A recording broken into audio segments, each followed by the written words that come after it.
Hey guys, welcome back to the channel for another episode of the Friday weekly discussion on Shift Wrench Repeat. So every single Friday, the rundown, if you've never been to the channel before, is we're going to talk about anything automotive, whether it's being a car enthusiast, being a mechanic, new cars coming out in the industry, tools, whatever the case may be, we're going to talk about it on the channel. And today what I wanted to touch on was viable, affordable options for the up-and-coming car enthusiast so you don't break your bank and can get into something customizable and kind of cool too.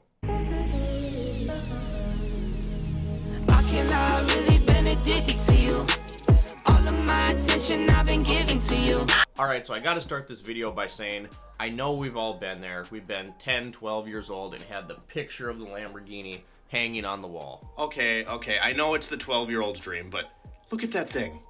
Come on. Generally speaking, if you're a car enthusiast, usually you don't really get into the whole supercar scene, whether it's because you can't afford it, which most of us can't, or it just, I don't know if it's a little cliche, it's gotten a little overdone. You know, everyone has a supercar that they think is cool. So car enthusiasts that I know, that I'm friends with, from my experience, seem to kind of stay down a tier, right? We like the cars that we can modify, we can take apart, we can tinker with, we can buy all sorts of things on the aftermarket, cut, weld, paint, whatever it is. So the problem with today's market, obviously, and things like the drift tax, etc., is it's getting increasingly hard to find a viable option for an enthusiast to get into the game for cheap. And I'm not talking about one niche of cars, I'm talking about them as a whole. Cars such as the Miata, the 350Z for example, not so much the 370, those have always been a little more expensive, but these kind of cars have all kind of adopted a drift tax. If I would have made this video a few years ago, the SN95 Mustang would be on my list, but the SN95s, including the New Edge update, those are getting to be expensive too. Fox bodies are always expensive, so as much as I love my Fox project, that is not included in this video. But what this video is meant to do is give you dirt cheap options to get into modifying cars. Very first thing I'm going to say, guys, is this video is geared towards people who are just getting into the car enthusiast side of things. Maybe you just got your license, maybe it's going to be your first car, maybe you're like me in high school and you just can't leave well enough alone and you have to be modifying, but you want it to be worthwhile. The very first thing I'm going to say is, if you can deal with it, get into pickups. Alright, so you guys can see right here I got my F-150 and I paid $1,200 for this truck. You can see it still looks presentable and you can have some fun with it. I added the KC lights. So for some odd reason, you can have a pickup that is a piece of crap and people can still think it's cool, right? That's just what happens. You put big tires on it, you put a little bit of a rift on it, tow mirrors, you got your off-road lights.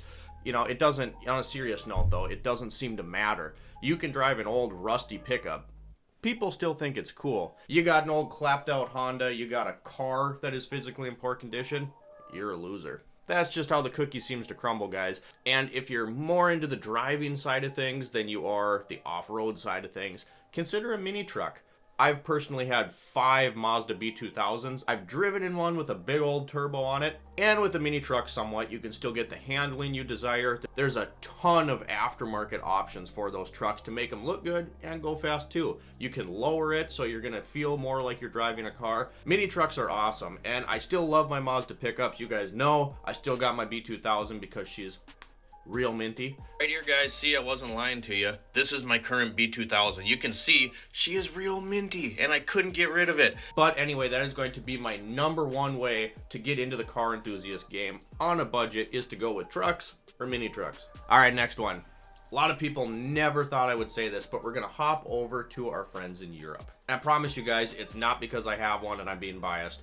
How about an Audi TT Quattro? Now, unfortunately, you're not driving one like this. You're going to be driving the Beast Beetle. I'm talking about this Audi TT right here, the MK1, the first generation. You're going to be driving the Audi that I have. When you get one of these Audi TT MK1s, you're getting all-wheel drive. You're getting a 5 or 6-speed manual transmission, either 180 horsepower or 225 horsepower, both turbocharged.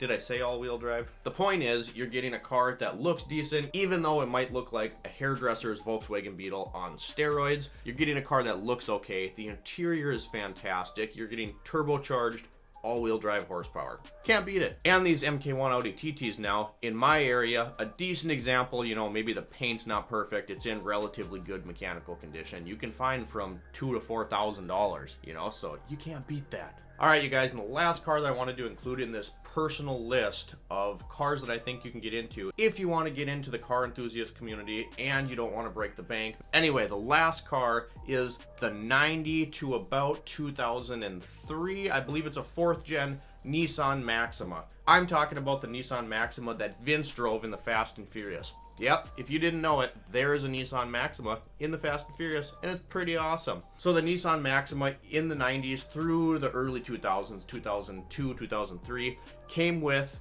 either a VQ30 or a VQ35. The VQ35 is in the Nissan 350Z. That is a phenomenal motor. Doesn't sound that great, but it puts out a lot of power. It's very entertaining to drive.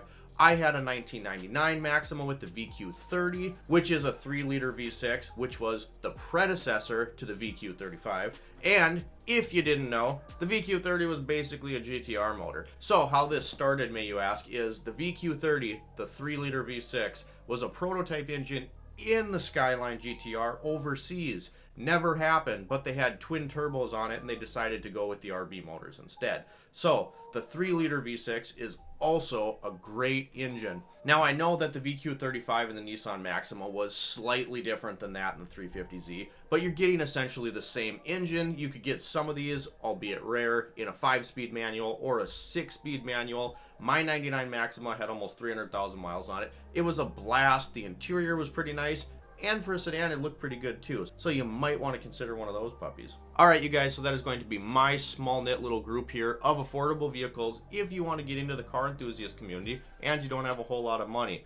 Pickup trucks are always a great option because they're cool even when they're junk. Mini trucks are a great option if you like driving a little bit more. The MK1 Audi TT is a very good option and relatively easy to work on for a European car. Nissan Maximas, and there's a whole bunch of other affordable cars than just what I talked about here, but these are ones that I've had personal experience with. I didn't include either one of my Mustangs because those have skyrocketed in price. I didn't include my Celica GTS because the aftermarket sucks for that car, and those are also going up in price. This drift tax has absolutely ruined a lot of the easy ways for car enthusiasts to get into the game, right? A lot of your basic rear-wheel drive JDM cars aren't as accessible anymore because everyone wants to drift them. Cars like your Miatas, cars like your Zs, you know, all these cars, even the Mustangs, these things are getting bought up to do drifting, and that's driving the price up. So you guys, I hope you enjoyed this video. We are going to drop weekly discussion videos every single Friday here on the channel. Drop me a comment down below. Last week, our comment section was on fire. We had like